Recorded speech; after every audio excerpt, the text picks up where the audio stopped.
Je ne vois pas le Zoom ici en bas, José.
Hello, everyone from Geneva, WHO headquarters, and welcome to all journalists watching us online and all those watching us on our social media platforms. Today, as we have announced last evening and also this afternoon, we are having a virtual launch of a landmark collaboration to accelerate the development, production, and equitable distribution of vaccines, diagnostics, and therapeutics for COVID-19. The aim of this new collaboration is to make vaccines, diagnostics, and therapeutics for COVID-19 accessible to everyone who needs them worldwide. Because we have an increased number of speakers at the launch today, the event itself will go beyond 90 minutes probably, and therefore our next virtual press conference on COVID-19 will take place next Monday, that's 27th of April. I will give the floor immediately to Dr. Tedros, who will tell us more about the event and introduce guests.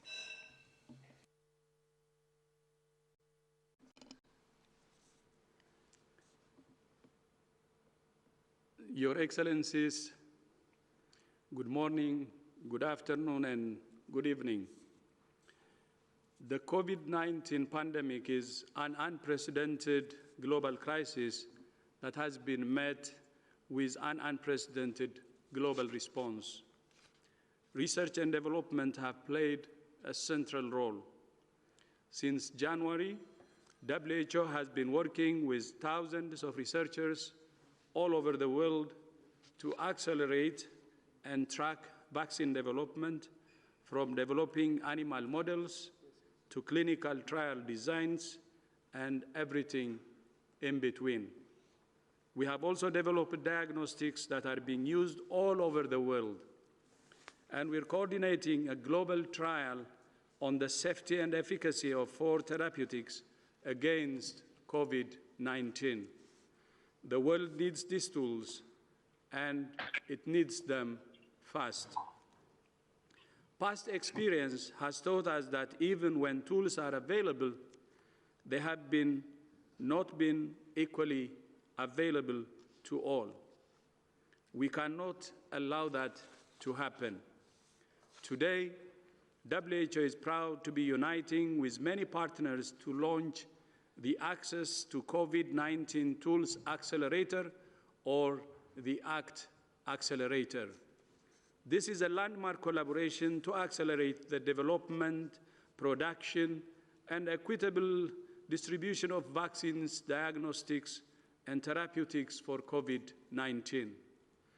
Our shared commitment is to ensure all people have access to all the tools to defeat COVID-19. The ACT Accelerator brings together the combined power of several organizations to work with speed and scale. Each of us are doing great work, but we cannot work alone. We're coming together to work in new ways to identify challenges and solutions together. I'm especially grateful to President Emmanuel Macron, President Ursula von der Leyen, and Bill and Melinda Gates for their leadership and partnership in co-hosting this ACT Accelerator launch. We're also grateful for the support of many world leaders who you will hear from today. And I would especially like to thank Sir Andrew Whitty and Dr. Ngozi Okonjo-Iweala for agreeing to act as a special envoys for the ACT Accelerator. We're facing a common threat, which we can only defeat with a common approach.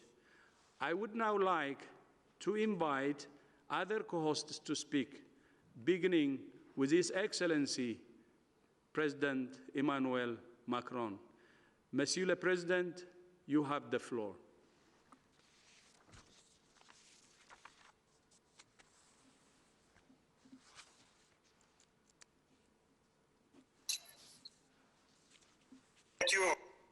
Thank you, my friend.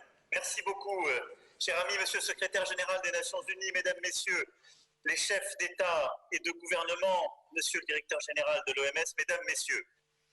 Je suis très heureux de vous retrouver, même virtuellement, par cette visioconférence pour pouvoir en effet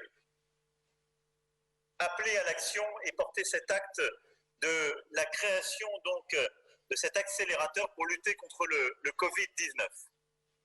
Et je veux commencer en rendant hommage à la fois au personnel de santé partout dans le monde se battre contre le Covid-19.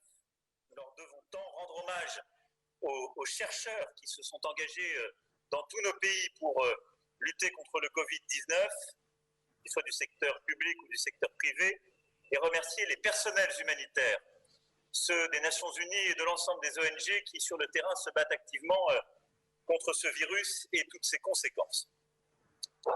Aujourd'hui, la communauté internationale, réunie sous l'égide des Nations Unies et de son agence qui est l'Organisation mondiale de la santé, avec l'ensemble des acteurs de la santé mondiale, les organisations régionales, la société civile, décide d'agir concrètement et d'unir ses forces dans un partenariat inédit pour plus d'efficacité. Et vous l'avez dit, avoir autour de la table à la fois l'Organisation mondiale de la santé qui en assurera la coordination, mais CEPI, Gavi, le Fonds mondial, Unitaid, Wellcome Trust, la Banque mondiale, la Fondation Bill et Melinda Gates, les acteurs du secteur privé pharmaceutique, les chefs ici rassemblés, est inédit. Et je veux insister juste sur quelques points qui sont structurants pour cette initiative et gagner contre cette pandémie. On a au fond 4 piliers pour réussir. Le premier pilier, c'est notre efficacité collective pour soutenir les systèmes de soins. Je vois mon ami Cyril Ramaphosa autour de cette visioconférence. On a eu l'occasion d'échanger compte tenu de son rôle et son leadership dans le cadre de l'Union africaine.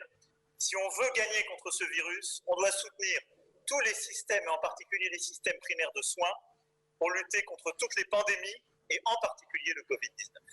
Et tout ce qu'on fera contre le Covid-19 ne pourra être efficace si on n'a pas cet appui, ce soutien. C'est le rôle de l'OMS, de beaucoup aussi des fonds sectoriels que j'ai cités, parce que l'inégalité entre nos pays se construit dès ce moment-là, dans l'inégalité entre nos systèmes de soins. Et donc je pense que cette initiative, en ce qu'elle permettra d'aider les pays les plus vulnérables pour justement renforcer leur système de soins, permettre d'aller soigner y compris les communautés les plus vulnérables, parfois avec les personnels humanitaires, mais aussi de renforcer le système hospitalier et le système de soins, est indispensable. Le deuxième pilier de notre initiative, ce sont les tests, le diagnostic. L'OMS l'a dit depuis plusieurs semaines, on a tous ce défi dans nos pays qui est évidemment de développer le système de tests. Il faut qu'on le rende accessible dans tous les pays du monde, y compris les pays qui sont les plus fragiles, y compris les pays les plus vulnérables. Et donc, sur ce sujet-là, c'est un défi aussi que cette initiative va permettre de porter. Et il y a un grand savoir-faire de plusieurs fonds verticaux qui sont mobilisés avec nous dans leur accès justement à la société civile, à plusieurs communautés, aux communautés les plus vulnérables, qui est indispensable. Le troisième sujet, ce sera l'accès au traitement. Beaucoup de nos chercheurs, de notre personnel soignant sont en train de coopérer Nous le faisons en Europe, mais c'est vrai partout dans le monde, pour avoir des traitements cliniques, des essais multiples que nous sommes en train d'essayer de développer pour lutter contre l'action du virus, pour lutter contre les réactions inflammatoires, pour permettre de mieux résister au moment où les situations arrivent aux urgences.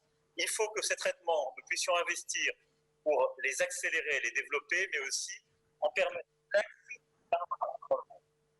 Et ça, c'est un élément essentiel que cette initiative permettra. Et puis, le quatrième axe, c'est évidemment celui des vaccins. Il y a beaucoup d'attentes, et je crois que ce que nous sommes en train de faire, c'est aussi de permettre d'écraser à la fois le temps et l'espace.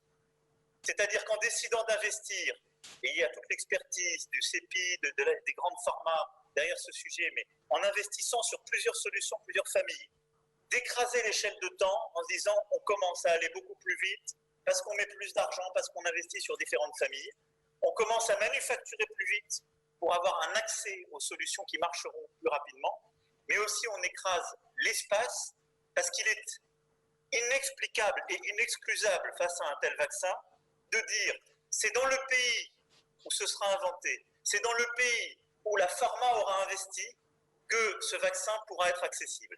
Il faut qu'au moment où on arrive à gagner ce combat, le plus rapidement possible, partout, le vaccin soit accessible à toutes les populations. Et donc, je crois que l'initiative qui est ainsi conduite par nous tous, c'est celle qui permettra de rendre accessible dans toutes les géographies, dans tous les pays, y compris les plus vulnérables, ce vaccin, parce que c'est aussi ce qui nous permettra de retrouver le plus vite possible une vie normale. Les scientifiques sont ceux qui nous diront beaucoup mieux que moi la bonne échelle de temps. On a envie de bousculer toutes les frontières. On sait que c'est très dur de le faire avant 12-18 mois, on m'avait dit au début. Certains m'ont dit maintenant, peut-être d'ici la fin de l'année, on y arrivera. Je veux croire aux solutions les plus volontaristes. Plus on se mobilisera, plus on sera unis, plus on arrivera à mettre tout l'argent public et privé mobilisable, mieux on y arrivera. Nous allons maintenant continuer à mobiliser tous les pays du G7, du G20, pour qu'ils se mettent derrière cette initiative.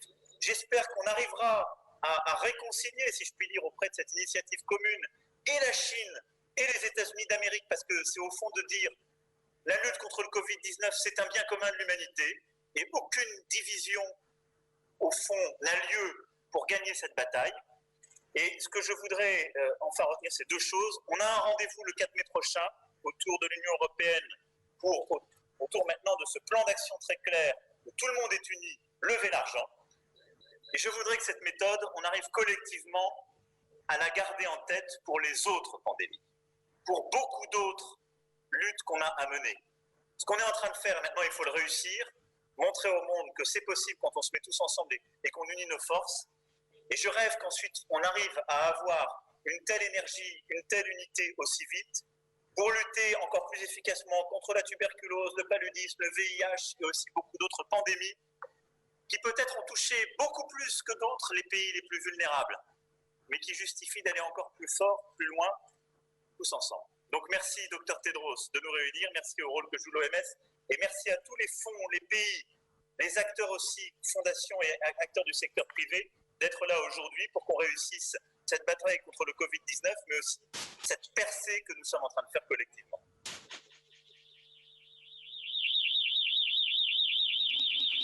Thank you. Thank you so much, President Macron. Merci beaucoup. And our other co-host is the European Commission, and I call upon Dr. Ursula von der Leyen to make her speech. Dr. Ursula von der Leyen, the President of the European Commission. You have the floor, Madam. Out of sharing the screen today with our partners worldwide to deliver a message of hope.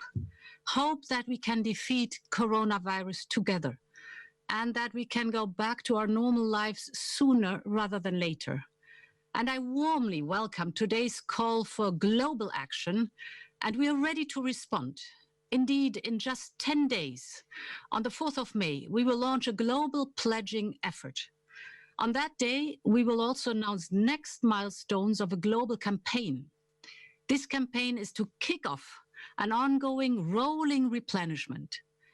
The aim is to raise 7.5 billion euros to ramp up work on prevention, diagnostics, and treatment. And this is a first step only, but more will be needed in the future. Because beating coronavirus will require sustained actions on many fronts. We need to develop a vaccine. We need to produce it and to deploy it in every single corner of the world and make it available at affordable prices. This vaccine will be our universal common good. And I want to invite everyone, governments, business leaders, philanthropists, artists, and citizens to raise awareness about the pledging effort and to help us create a united front against coronavirus.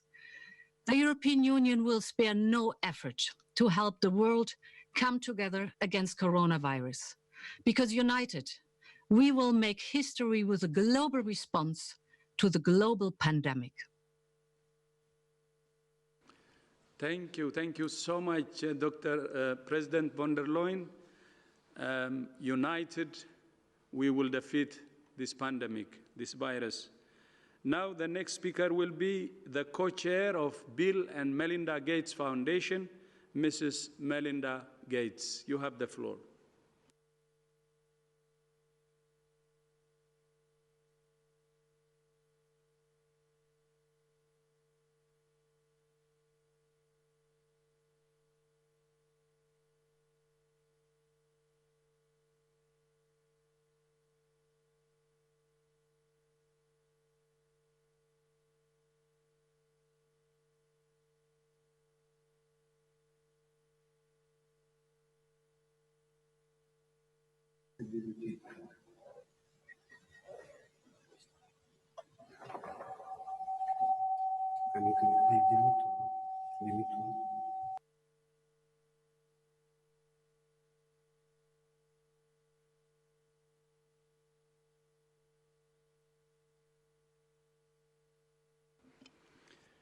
Okay, I think we have a technical problem. We will come back again to Bill and Melinda Gates Foundation, and I will proceed to the next speakers. And the next speaker will be His Excellency, Mr. Antonio Guterres, Secretary General of the United Nations. Your Excellency, you have the floor. Thank you very much.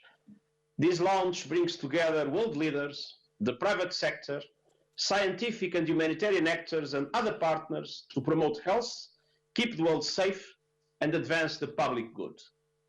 Human health is the quintessential global public good. And today we face a global public enemy like no other.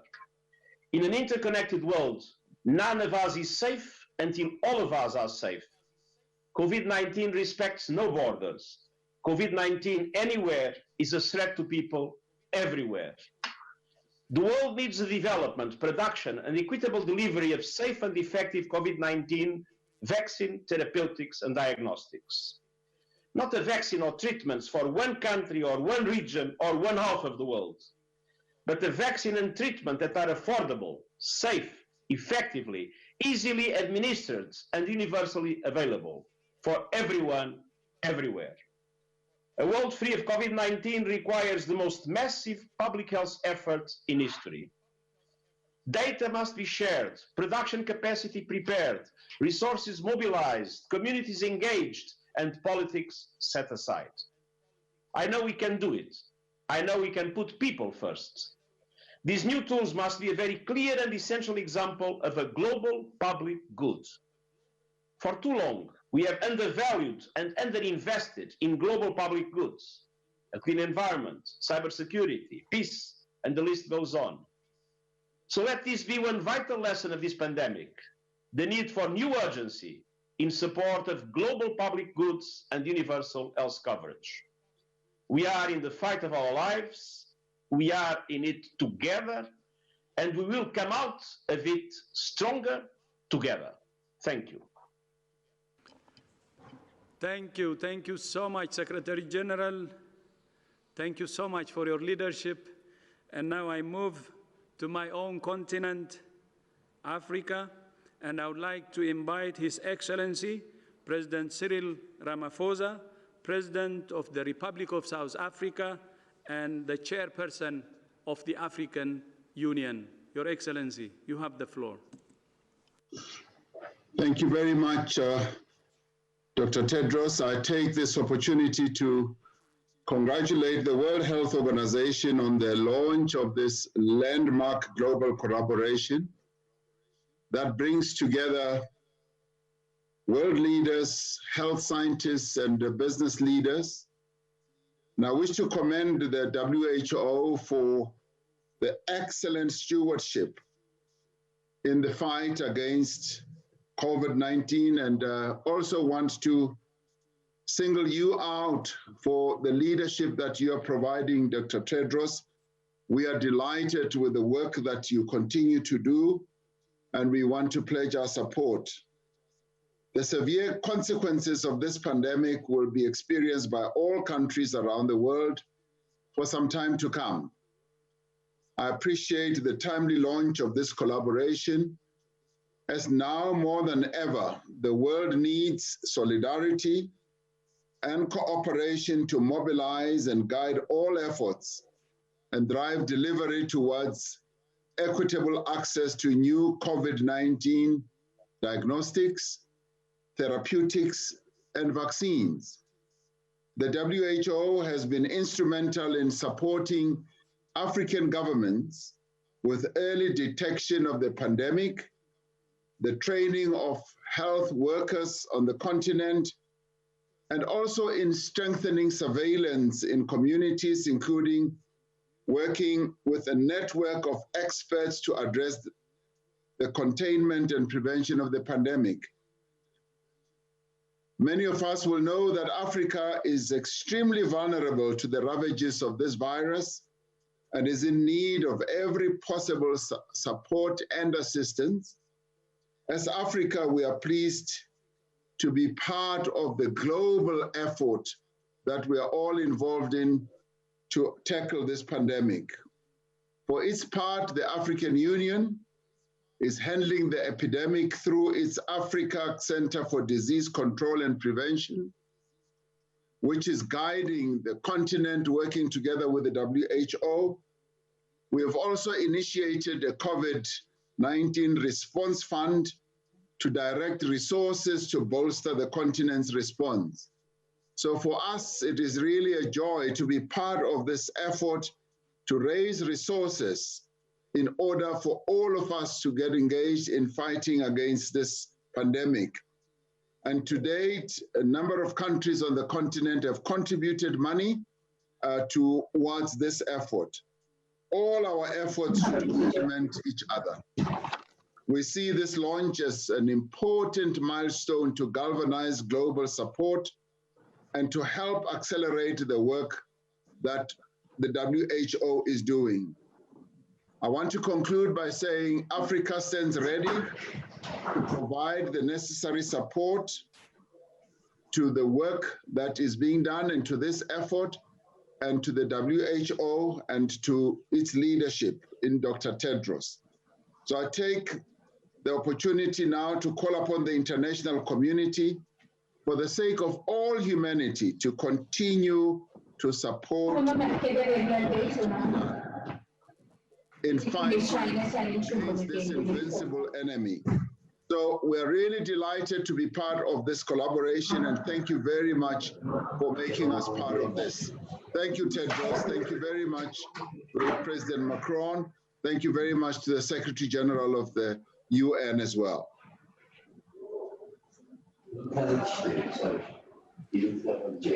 Thank you so much, Your Excellency. Thank you, my brother. And now I would like to invite Her Excellency, Mrs. Angela Merkel, Chancellor of the Federal Republic of Germany.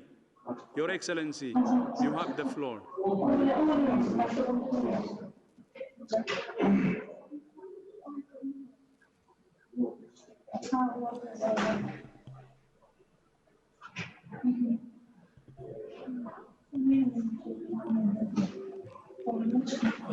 We're having some technical issues. Can we just invite anyone who may be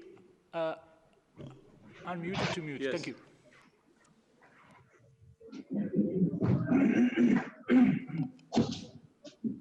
Your Excellency, you have the floor. Can you hear me now? Yes, yes, we can hear you. Okay, also guten Tag und guten Nachmittag, guten Abend, guten Morgen. Ich freue mich, hier dabei zu sein, wenn heute der Startschuss gegeben wird für diese so wichtige Konferenz am 4. Mai, die sich dem Kampf gegen Covid-19 widmet. Wir sind uns alle einig, dass diese Pandemie die größte Herausforderung seit Jahrzehnten ist, und ich bin sehr dankbar, dass die Weltgesundheitsorganisation ich freue mich, dass die globalen internationalen Gesundheitsakteure sich zusammengeschlossen haben und ganz im Sinne des Sustainable Development Goals Nummer 3 der Gesundheit hier eine Initiative ergriffen haben. Wir werden dieses Virus nur besiegen, wenn wir unsere Kräfte bündeln und eine schlagkräftige Allianz bilden. Die Gesundheitsakteure haben dies bereits getan, und wir sind von deutscher Seite aus bereit, dies politisch mit all unseren Kräften zu unterstützen. Und ich bin auch der Europäischen Union sehr dankbar, dass sie hier die Dinge auch mit in die Hand genommen hat. Zentral, und wir wissen alle, dass wir mit der Pandemie leben müssen, bis wir einen Impfstoff gefunden haben. Zentral ist also die Entwicklung eines solchen Impfstoffs, natürlich auch von Therapeutika und natürlich auch von Diagnosemethoden. Und ich stimme dem UN-Generalsekretär zu, es handelt sich hier um ein globales öffentliches Gut, diesen Impfstoff zu produzieren und dann ihn auch in alle Teile der Welt zu verteilen. Das wird eine große Kraftanstrengung sein, wenn wir einmal einen solchen Impfstoff haben. Und deshalb unterstützen wir mit ganzer Kraft die Konferenz am 4. Mai. Wir wissen, dass noch eine ziemlich beachtliche finanzielle Lücke zu schließen ist. Und deshalb möchte ich auch alle aufrufen, egal ob aus der Politik oder aus der privaten Wirtschaft, die in der Lage sind, uns zu unterstützen, um diese finanzielle Lücke von 8 Milliarden Euro, so wie uns das Global Preparedness Monitoring Board gesagt hat, zu schließen und dann wirklich sicher auf dem Pfad zu einer Entwicklung zu sein. Wir werden neue Methoden gehen müssen, auf der einen Seite der Entwicklung und parallel des Aufbaus von Produktionskapazitäten, und zwar möglichst an vielen Stellen der Welt für so einen Impfstoff. Und wir wissen, dass wir Regionen haben, die besonders stark betroffen sind. Der Präsident Südafrikas und Präsident der Afrikanischen Union in diesem Jahr hat darauf eben hingewiesen. Und deshalb ist unser Engagement für Afrika, aber auch für andere ärmere Länder auf der Welt von so entscheidender Bedeutung. Ich begrüße also, dass heute sozusagen der Startschuss gegeben wird. Deutschland wird sich mit einem substanziellen Beitrag an dieser Konferenz beteiligen. Und ich rufe alle auf, dieses so große globale Ziel mit zu unterstützen. Es zeigt sich hier, ob wir wirklich miteinander zusammenarbeiten können zum Wohle vieler, vieler Millionen Menschen.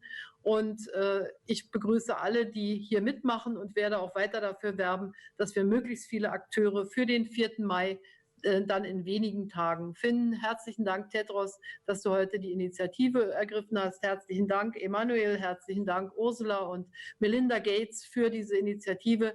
Wir werden als Co-Hosts dann mit dabei sein am 4. Mai.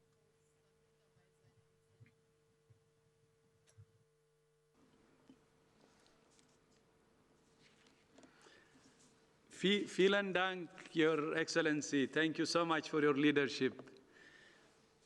Now we move to Latin America, and I would like to invite His Excellency, Mr. Carlos Alvarado, President of the Republic of Costa Rica. Your Excellency, you have the floor, and thank you so much for joining.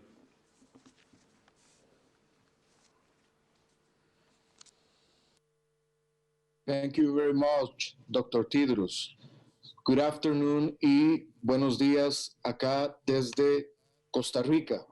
Representando a Costa Rica, para mí es un honor ser testigo de esta iniciativa y también apoyarla de manera decisiva para que todas las personas a través del mundo puedan tener acceso al desarrollo, a la producción de los tratamientos necesarios para combatir el COVID-19.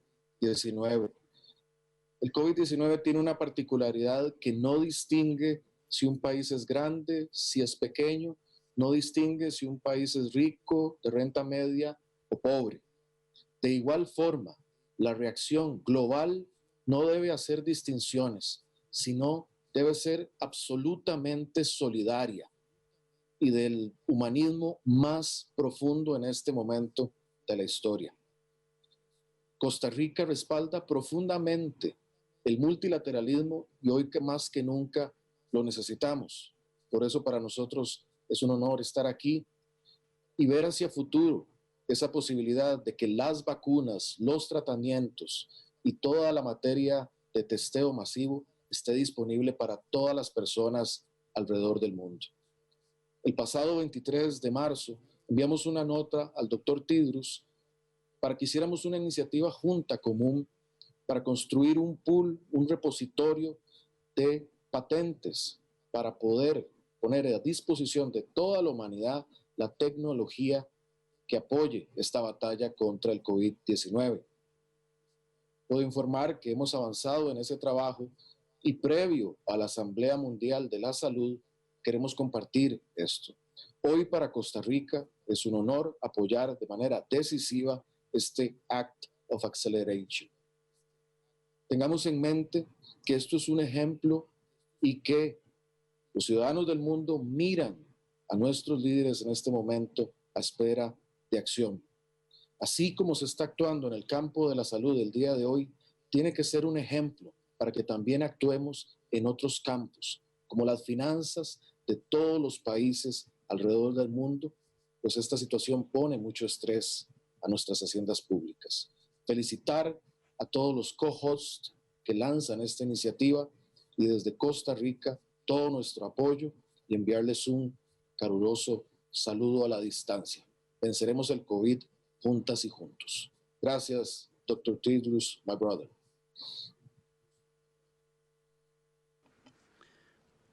Muchas gracias, hermano.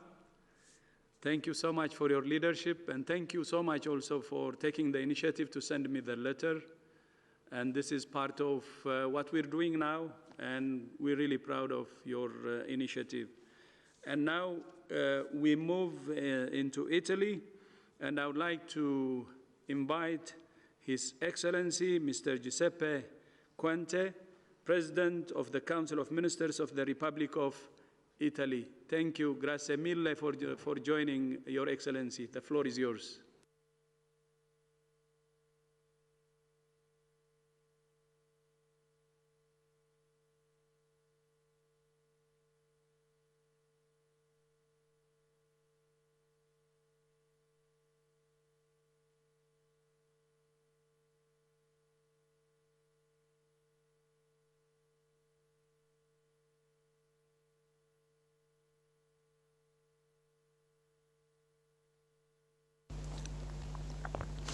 Mr. Secretary General, Mr. Director General, dear friends, as you all know, Italy has been, since the beginning, at the front line of this fight against COVID-19.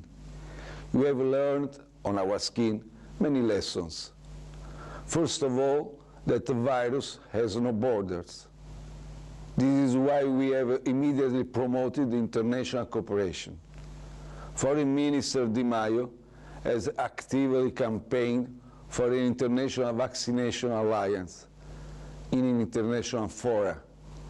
And we are grateful to the World Health Organization and other partners for having taken forward our appeal. We are proud to be part of this global alliance.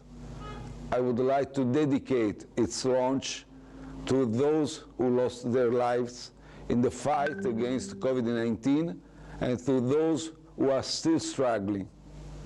A special thought goes to our true heroes, doctors, nurses, and health workers. Their sacrifice will not go in vain. While we are all still coping with the dramatic impact of the pandemic, there is one thing that we understand well. Finding and distributing the vaccine is the only way to win this battle.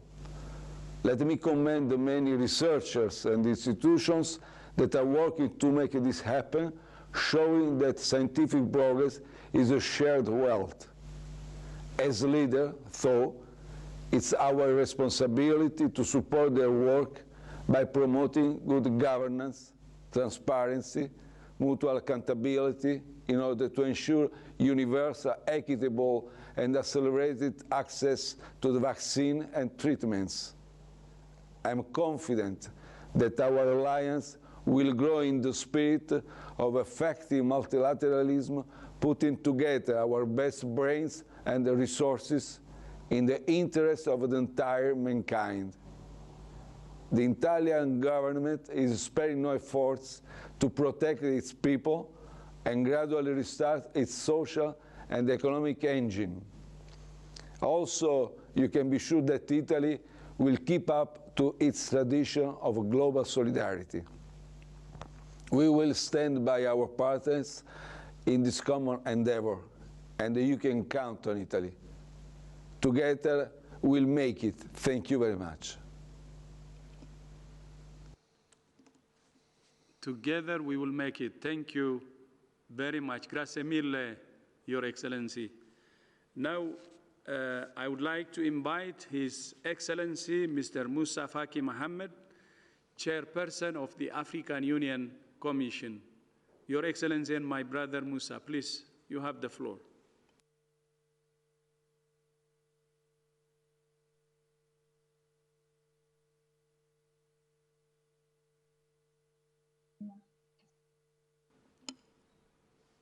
I think voice is not. Excellences, Mesdames et Messieurs les chefs d'État et du gouvernement, Monsieur le secrétaire général, Monsieur le directeur général, continent de 1,3 milliard d'habitants et dont les systèmes de soins ne sont pas des plus performants, l'Afrique s'est dotée d'une stratégie continentale conjointe pour lutter contre le Covid-19. Cette stratégie repose sur la coopération, la coordination et la collaboration. Notre conviction est que ce n'est que par le biais de l'innovation et la science que nous gagnerons la bataille contre le Covid-19. Innovation pour le développement des diagnostics, innovation pour le développement des vaccins, innovation pour le développement des traitements. L'Afrique comme continent est fortement engagée à collaborer avec tous les partenaires, États, acteurs du secteur privé, organisations internationales sous-régionales, instituts de recherche, ONG, société civile, pour faire avancer toute innovation basée sur la science et l'éthique de nature à contrôler et à terme vaincre le Covid-19. L'Afrique participera et collaborera à travers son instrument qui est Africa CDC à tous les efforts garantissant un accès à temps opportun et de façon équitable. J'insiste sur le mot équitable au niveau diagnostic et plus tard au vaccin et au traitement. En écrasant le temps et l'espace, pour reprendre la formule du président Macron, c'est absolument essentiel. L'Afrique encourage vivement tout le monde à financer cette œuvre salvatrice. Montrons-nous tous à la hauteur de la responsabilité qui est la nôtre. Il y va de la survie de l'humanité tout entière. Le jeu vaut plus que la chandelle. Je vous remercie.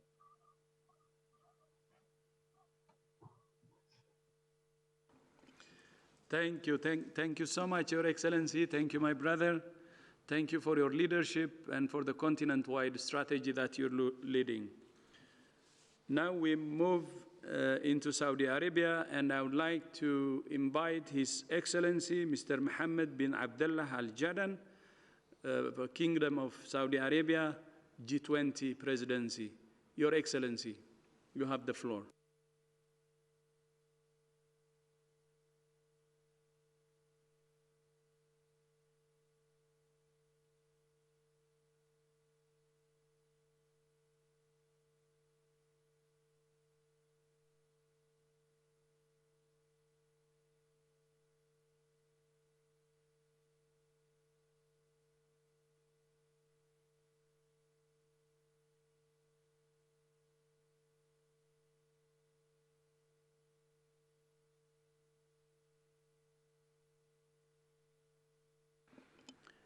Okay, I think we have a technical problem. Can you hear me, Your Excellency?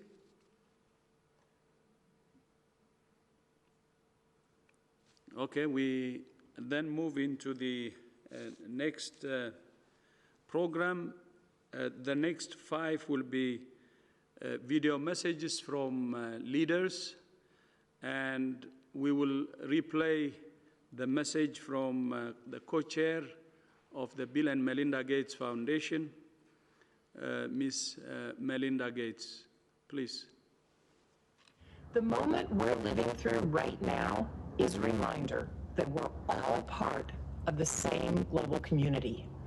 As new diagnostics, treatments, and vaccines become available, we have a responsibility to get them out equitably with the understanding that all lives have equal value. COVID-19 knows no borders, and defeating it will require action and investment across sectors and countries.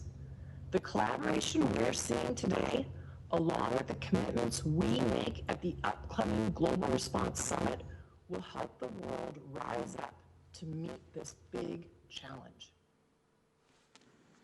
Thank you, Melinda. And the Bill and Melinda Gates Foundation is co-hosting this launching event, and they're one of the co-leads of this effort.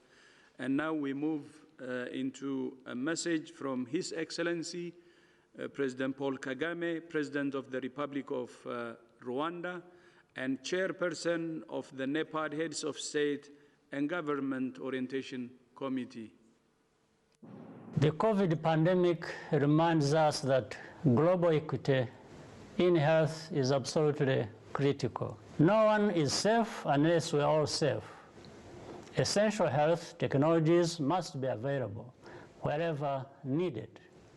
We must deploy everything we know about international solidarity to fight COVID together. This is why the new global collaboration for new COVID-19 tools is so important. This coalition brings together 8 of the world's leading health and development organizations and philanthropies. By joining forces to accelerate the development of tests, vaccines, and treatments, we can end the pandemic sooner. Their commitment to ensuring equal access is the key. As the African Union's leader for domestic health financing, I wish to emphasize the importance of the upcoming pledging event. We have to be accountable to the citizens we serve and to each other. The global collaboration can count on Rwanda's active support. Thank you. Then now His Excellency Mr. Mohaiddin Mohamed Yassin, Prime Minister of Malaysia and Chairperson of the Asia-Pacific Economic Cooperation, APEC.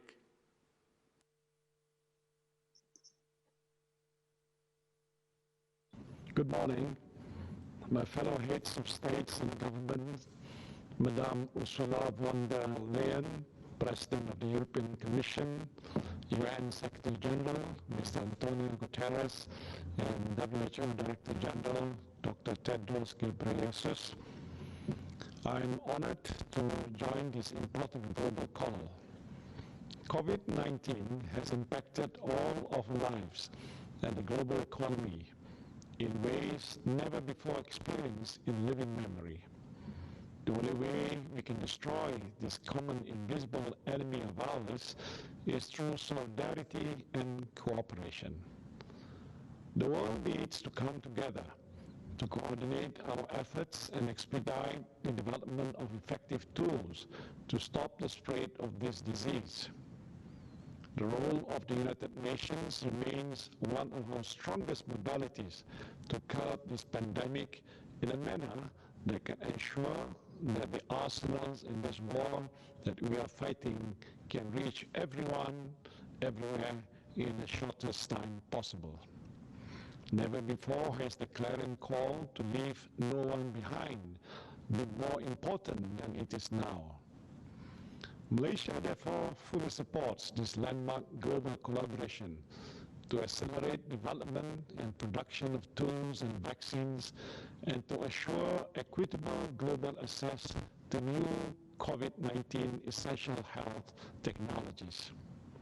Malaysia is fully committed to being part of this time-bound effort and to take on the manufacturing of some of these tools and vaccines as they become available. And I urge leaders across the globe, donors, the private sector, and the scientific community to support this important effort to win this war against COVID-19. Thank you. Thank you. Now we go back to Riyadh. I think we're reconnected.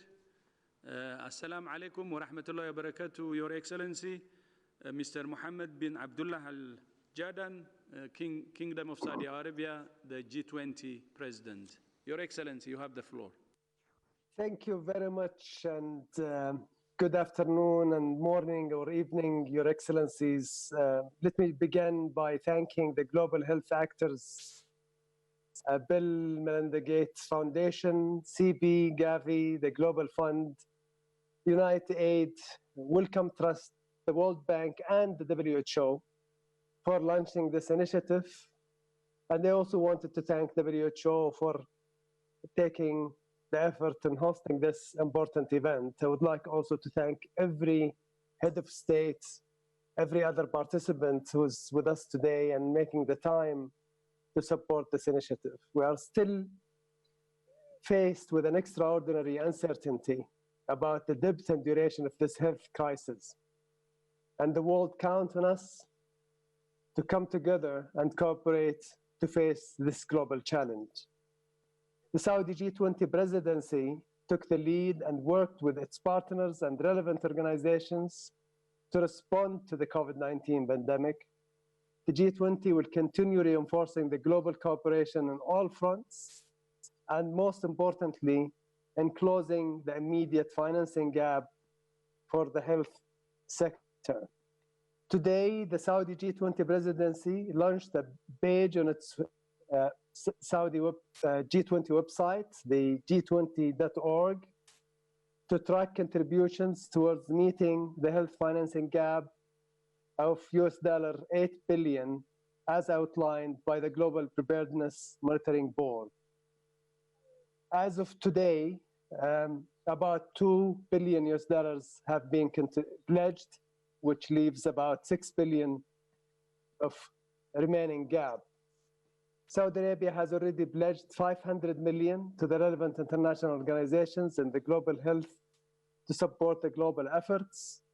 This contribution will support emergency and preparedness response, developing and deploying diagnostics, therapeutics, and vaccines, and contributing to ensuring sufficient supplies of protective equipment for health workers. It is critical to continue investing to accelerate development, production, and equitable global access to new COVID-19 essential health technologies. Therefore, we welcome and strongly support this initiative. But this is not enough. We might face a similar situation in the future, facing a virus that is deadly, disrupting the lives of people, and pushing nations to shut their borders and impose lockdowns. In order for us to deal with future pandemics effectively, we have to invest in strengthening our preparedness and response systems. That is why the G20 is working with the relevant international organizations to assess the gaps with a view to establishing a global initiative on pandemic preparedness and response, so that when we are, or our kids for that matter, face a similar situation in the future, we are better prepared to respond to it, saving people's lives, safeguarding their well-being, and it would be the smartest investment for us all to make today. Thank you very much. Shukran jazilan, Your Excellency, and Ramadan Kareem. Thank you for your leadership. Thank you. And now we move to now we move into having our messages from our leaders, and the next will be Her Excellency Ms. Erna Solberg, Prime Minister of Norway. People and governments across the world are now asking the same urgent questions. How can we test enough people for COVID-19 infection? How can we give better and more effective treatment to those who are ill? And how can we secure fair distribution of vaccines when available? With the launch of this global collaboration, we have a unique opportunity to answer these questions. By committing to working together, we can accelerate development and production of diagnostics, treatments, and vaccines against COVID-19. And we must commit to a system of fair global access, because as long as the virus is active somewhere, we are at risk everywhere. Norway supports this unique collaboration. I encourage all others to do the same. In the fight against the coronavirus, we must leave no one behind.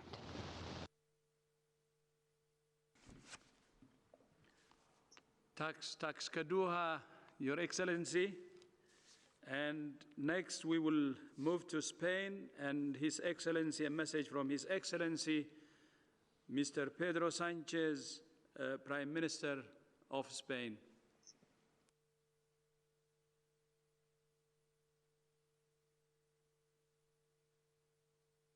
Hello, my name is Pedro Sanchez. I'm the Prime Minister of Spain.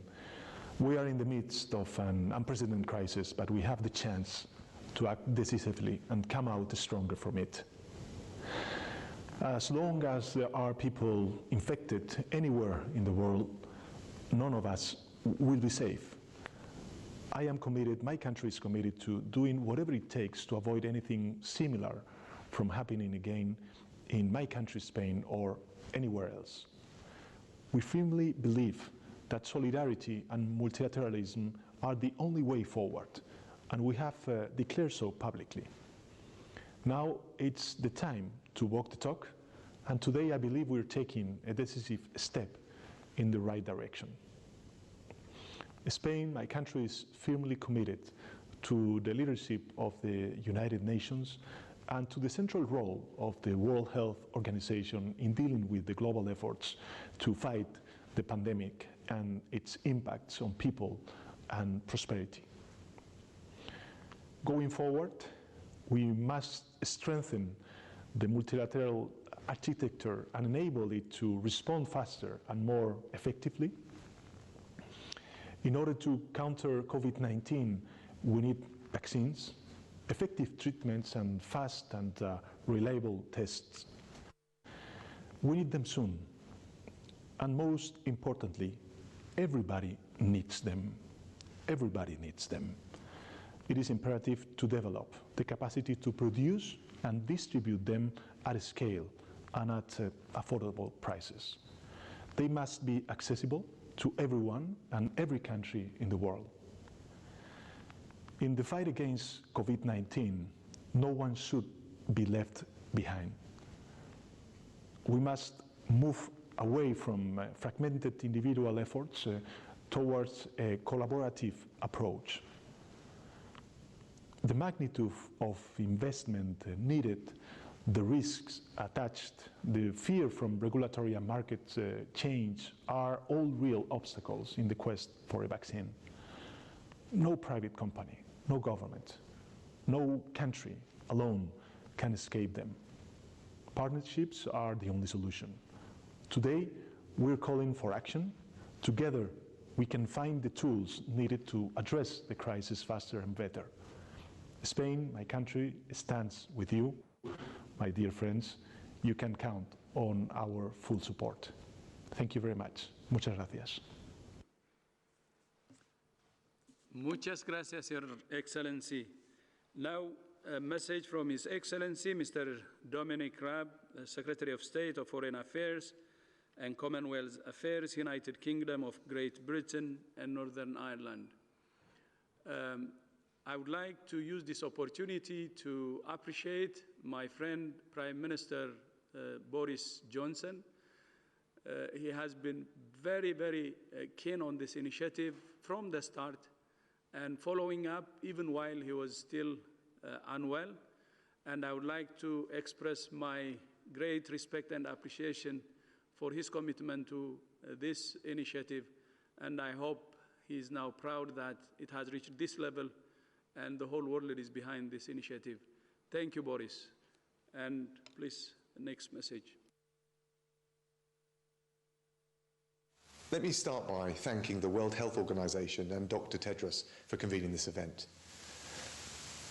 The Prime Minister asked me to convey that today's announcements have his full support. Now, we all know that COVID-19 is the biggest global threat the world has faced in a generation. For our part, the UK is striving to tackle the effects of the virus at home, whilst at the same time galvanising international action to drive the development of and fair access to a vaccine. The UK is one of the biggest donors to the international response. We have already pledged £744 million, and that includes £250 million of UK aid for the Coalition for Epidemic Preparedness Innovations to rapidly develop a coronavirus vaccine. We're supporting the University of Oxford and Imperial College London in their research to develop vaccines, contributing £42.5 million to support their work through clinical testing. And yesterday, the University of Oxford started phase 1 human safety trials. But as coronavirus has shown, in our interconnected world, diseases have no borders. And so it's only through coming together and collective solutions that we'll be able to defeat this virus. That's why the UK is proud to support the WHO's call to action. We welcome global health partners coming together to accelerate progress towards a vaccine. And we look forward to supporting the Global Coronavirus Response Summit on the 4th of May, which will drive forward our collective global effort to tackle coronavirus. It will ensure that desperately needed resources for research and development of new vaccines, therapeutics and diagnostics are made available so that we can overcome this disease. And we also look forward to working with Sir Andrew Whitty and Ngozi Okonjo-Iweala in their role as the new vaccine envoys. The UK will host the Global Vaccine Summit virtually on the 4th of June, where we need to fully fund Gavi and make sure Gavi's expertise and capacity are at the heart of our efforts to ensure equitable access for any vaccine.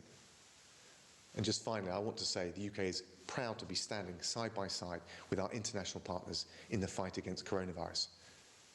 By working together, we can develop an affordable vaccine which is accessible to everyone who needs it as quickly as possible to end this pandemic once and for all. Thank you, Your Excellency. Now we move to our key partners. They have been waiting online, listening to our leaders from all over the world.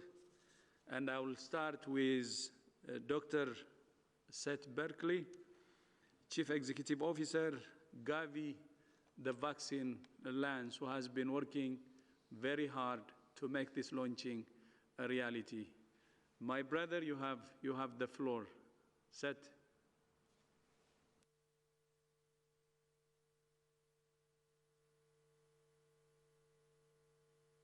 Thank you, Dr. Tedros, Excellencies, ladies and gentlemen. COVID-19 is truly a global problem and requires a global solution. To do so, we need the best science globally and to bring those solutions to all people. That is why I am so glad to be working with all of my other sister organizations to try to accelerate COVID-19 tools.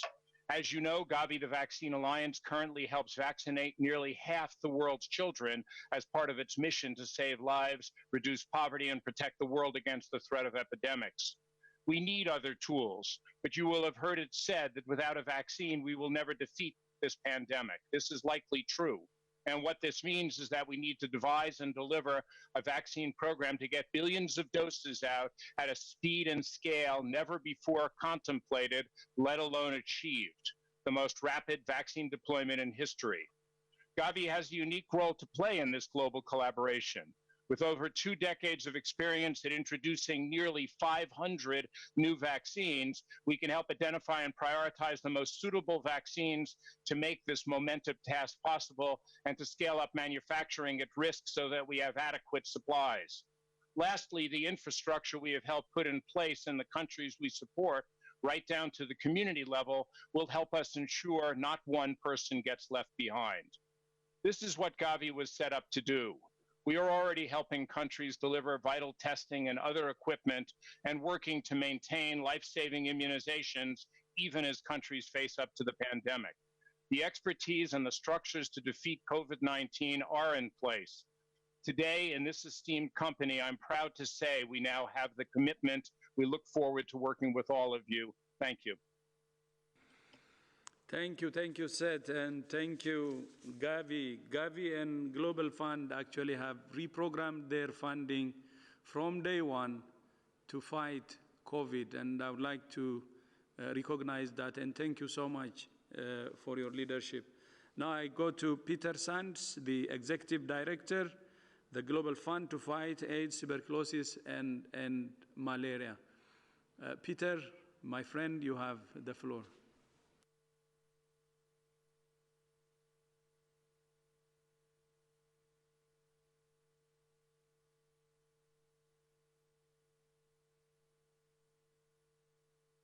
Right. Thank you, Tedros. The Global Fund is committed to playing our part in this extraordinary and crucial partnership. Given our role, we're focusing primarily on the deployment of life-saving therapeutics and diagnostics, strengthening the vital systems of health to deliver the services, and also acting to mitigate the potentially disastrous knock-on impact on HIV, TB, malaria, diseases that kill 2.7 million people a year, and where we risk surrendering the tremendous gains we've made in recent years. In fighting COVID-19, in fact, we should learn the lessons from these earlier pandemics, from the fight we've had against HIV, TB, and malaria. First, we absolutely need new tools, and we need them fast. And we need to pursue vaccines, therapeutics, and diagnostics with equal vigor. A vaccine is the best answer, but it is not the only answer. It's worth reflecting that in the fight against HIV, TB, and malaria, despite huge efforts, we still don't have a vaccine against any of them.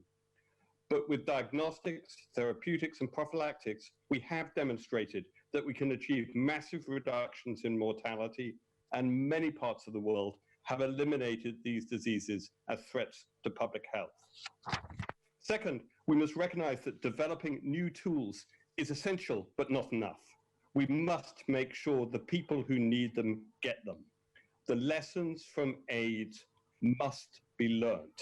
Too many millions died before antiretroviral medicines were made widely accessible, in large part through the creation of the Global Fund. In the fight against COVID-19, we must leave no one behind. Third, access to drugs is also not enough. These have to be delivered within a system of care. This takes money, infrastructure, capacities. For example, less than a third of the cost of the fight against AIDS, TB, and malaria is the cost of the biomedical tools. And finally, we need everyone engaged in this fight. And above all, we need the communities that are most affected. Defeating COVID-19 and mitigating the impact on HIV, TB, and malaria will need not just the engagement of these communities, but their leadership. To defeat COVID-19, we must unite to fight. We must unite to fight this common threat to humanity. Thank you. Thank you, Peter. And now we move to our other key partner, sister organization. I prefer to say what Seth said. Chief Executive Officer of the Coalition for Epidemic Preparedness and Innovation, CEPI, Dr. Richard Hatchett. Richard, you have the floor.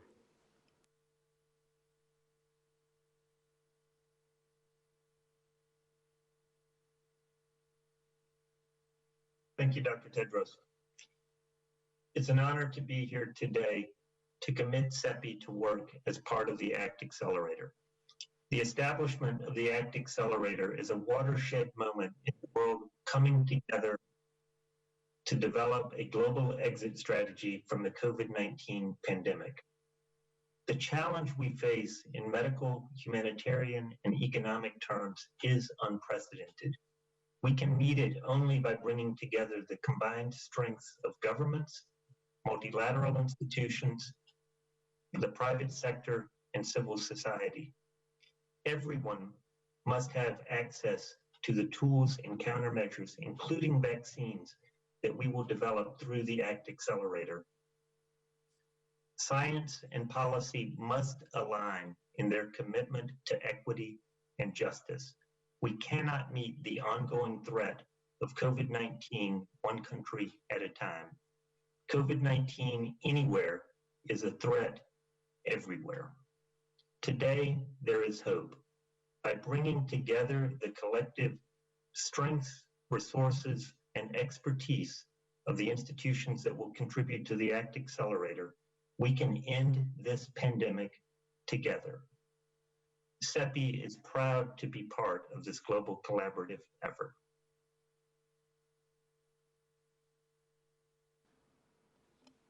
Thank you, Richard. Thank you so much for your partnership. And now we move to UNITAID.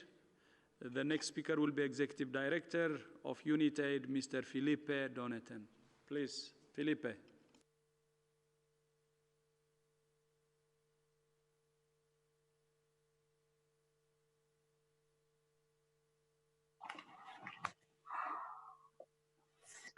Thank you to Dr. Tedros, Your Excellencies, dear colleagues, ladies and gentlemen.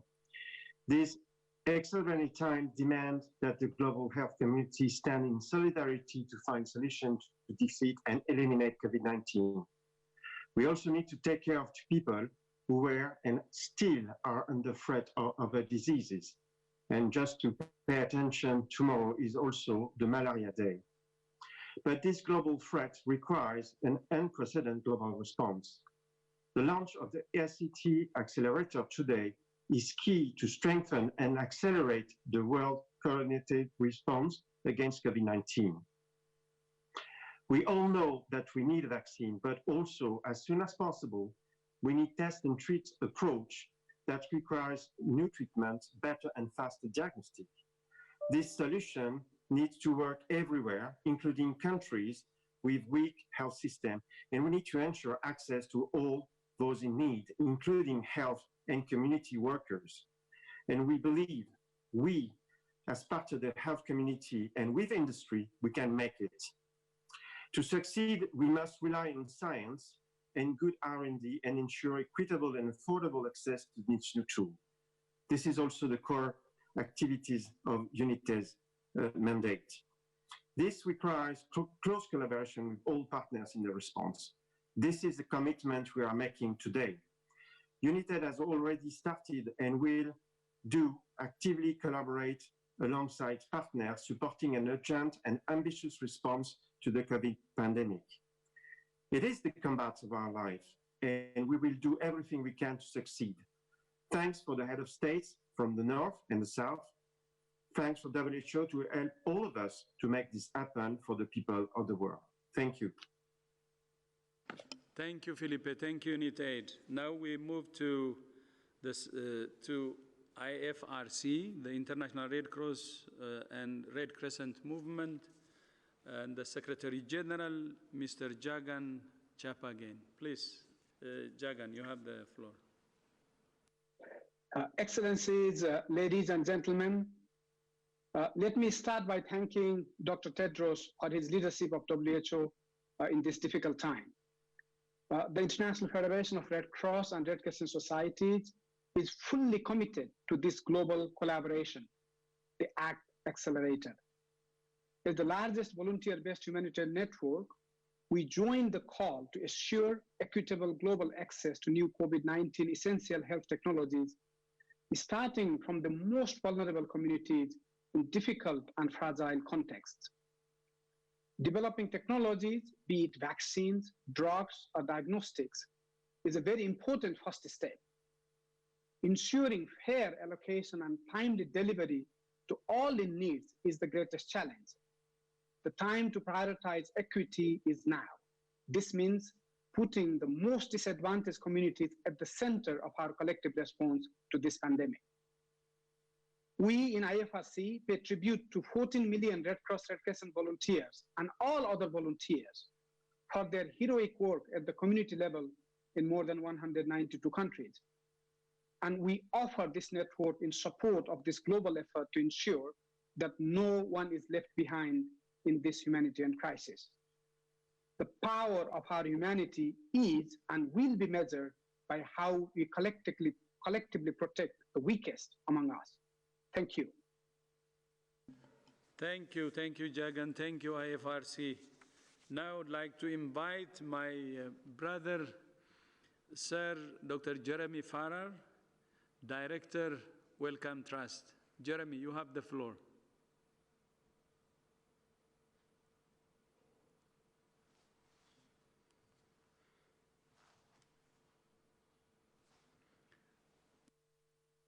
Dr. Tedros, Your Excellencies and colleagues from around the world, thank you very much for bringing us together. Amidst the horror of this pandemic, this partnership does offer us our greatest hope, and also by bringing everybody together, the greatest chance to deliver. The whole world is affected, and the whole world must come together to find an equitable way through this. We must leave no one behind, as we've heard repeatedly today. Physical distancing, testing, isolation, and the best clinical care are absolutely crucial now. But this is now a human endemic infection. It will not disappear. This is not SARS. The only true exit strategy is through science and the manufacturing of that science and the equitable distribution to the world to make sure everybody receives it independent of their ability to pay. And we do need all. We need diagnostics, we need treatment, and we need vaccines, and we have to have the capacity to deliver them, not just make them. This is what this unprecedented partnership can, and this is what this unprecedented partnership will deliver. Thank you to the inspirational comments and support from all the world leaders, to the WHO, to the global agencies, to citizens and to philanthropy, and also to the private sector who have come together under the coordination of the WHO in an unprecedented way to address an unprecedented crisis. A chance to end this pandemic through multilateralism, and out of this pandemic and out of this crisis, the chance to actually forge a better world which is more equitable and which commits to public health. That is the prize of our time. Yes, for COVID, but actually beyond COVID to the whole of public health. And it's a question of social justice and equity. It's a question of the sort of world that we want to live in. Thank you, Dr. Tedros. Thank you to yourself, the great leadership through this, but also thank you to your great team alongside you who have made this happen, and it has not been always easy. And I pay tribute to all the healthcare workers all over the world who are putting their lives at risk so that all of us can be that little bit safer. The hard work starts now, and nobody should be under any illusion this is going to be incredibly hard work. But together we can, together we will, and together we must. Dr. Tedros, thank you very much for your leadership. Thank you, Jeremy. I fully agree, together. And I also would like to borrow your word, a better world out of this difficult situation. Thank you so much for reminding us that. You have heard from our political leaders, our agency leaders, and now the next group will be the business leaders. We don't believe that this initiative will succeed without the private sector. So I have colleagues who will be speaking, representing the private sector. The private sector is central to the success of this initiative. And I would like to invite Mr. Thomas Coney, Ambassador Thomas Coney, Director General, International Federation of Pharmaceutical Manufacturers, IFPMA. You have the floor, Thomas.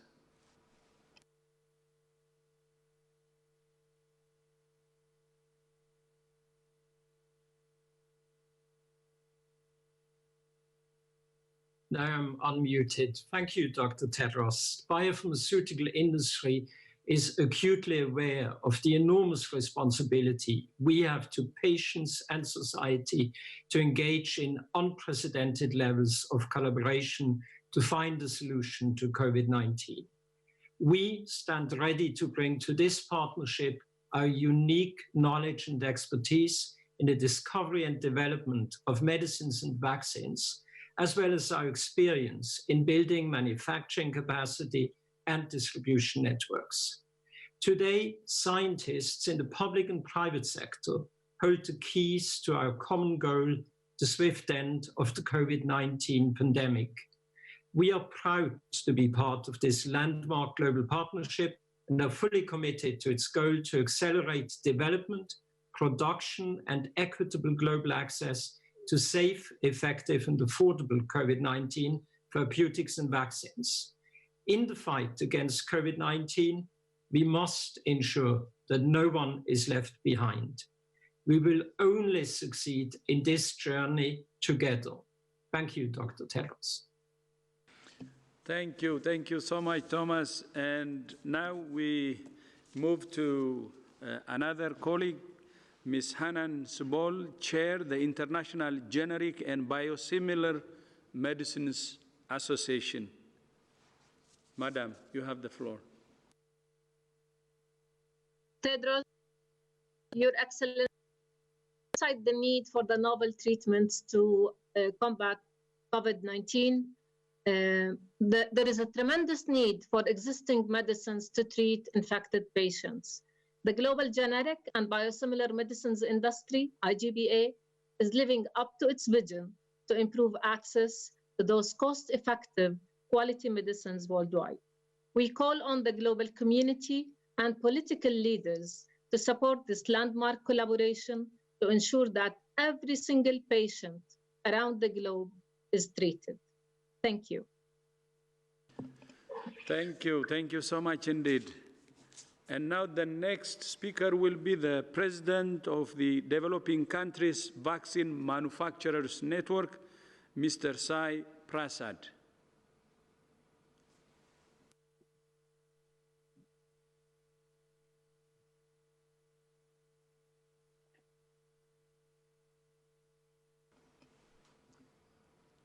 I think if you can unmute probably.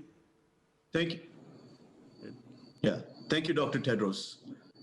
We, the Developing Country Vaccine Manufacturers Network, hereby express our steadfast commitment to support COVAX's objectives. Our network of manufacturers supply more than 3 billion doses of vaccines in 170 countries every year. Our commitment to COVID access is expressed in 3 distinct ways. First, many companies in our network are developing vaccines against COVID-19. Second, our network of manufacturers are based across countries around the world with manufacturing facilities, capacities, and expertise, which are ready to be deployed when vaccines are available for COVID-19. Third, and most importantly, we continue to manufacture and supply other life-saving vaccines which are critical for global public health. Dr. Tedros, the co-hosts, Your Excellencies, we appreciate the opportunity to serve the global community with this call to action. And we leave you with the statement, leave no one behind. Thank you. Leave no one behind. Thank you, Dr. Prasad. Namaste. Thank you so much. Namaste.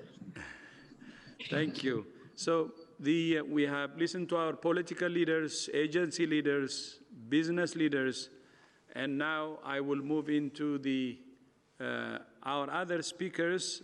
2 of them are special envoys, Dr. Ngozi Okonjo-Iweala, and also Sir Andrew Whitty. So I will start with Ngozi. My sister, you have the floor, and congratulations, and thank you also for accepting our challenge to be a special envoy for this very, very important initiative, ACT and Accelerate. Thank you. Ngozi.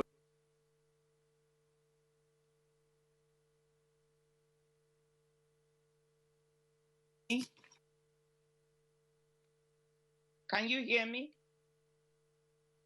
Yes, we can hear you, please. Okay, thank you so much, Dr. Tedros. Thank you for your leadership under these difficult times. Thank you, Your Excellencies, for coming together on this global endeavor.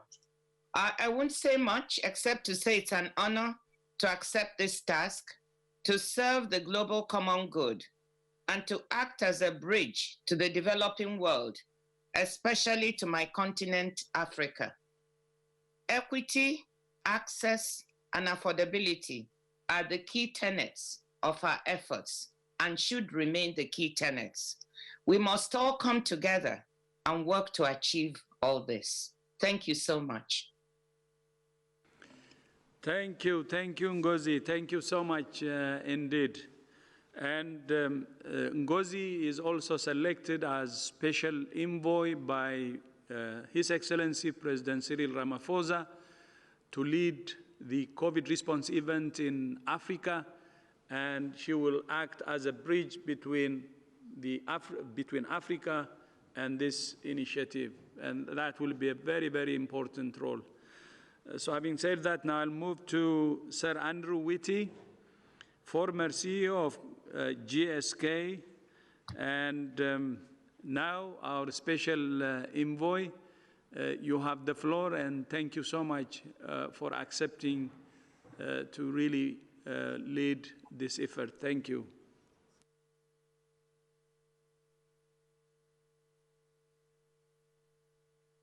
Dr. Tedros, thank you very much for this opportunity.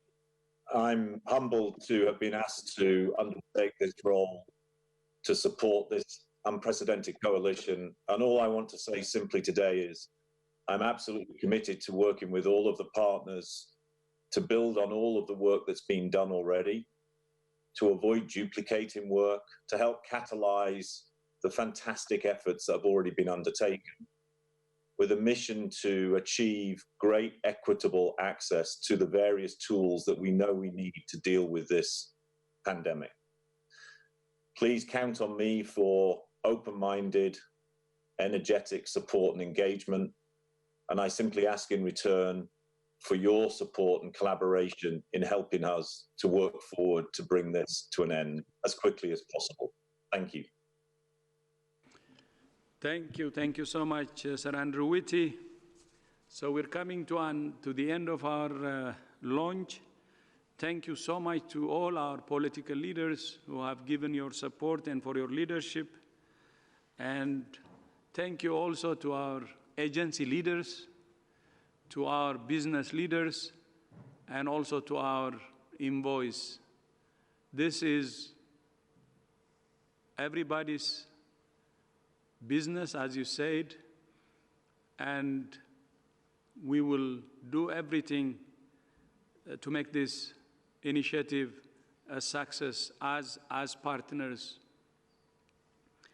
And I would also like to end this launch by reminding you that May 4th will be the pledging event that will be hosted by European Commission, and you have already heard from President Ursula von der Leyen and other participants of this launch, and we hope to see you all then on May 14 to make the pledging event a success. So thank you so much again from our side, and united we can defeat this virus, and we have to fight it in unison. Thank you so much again. May 4. Again, sorry, I think I said May 14. The pledging event is May 4. And let's join the European Commission and President Ursula von der Leyen to make this pledging event a success. May 4 is the date. Thank you. Thank you very much, Dr. Tedros, and thanks to all our guests. We will have a transcript available from this event in hopefully next couple of hours, because there were little audio issues with some of the speakers, so hopefully that will be helpful. We will be also sending you documents regarding this event, as well as other news from WHO regions and country offices. Next press conference on COVID-19 will be on Monday. Have a great weekend, everyone. Thank you.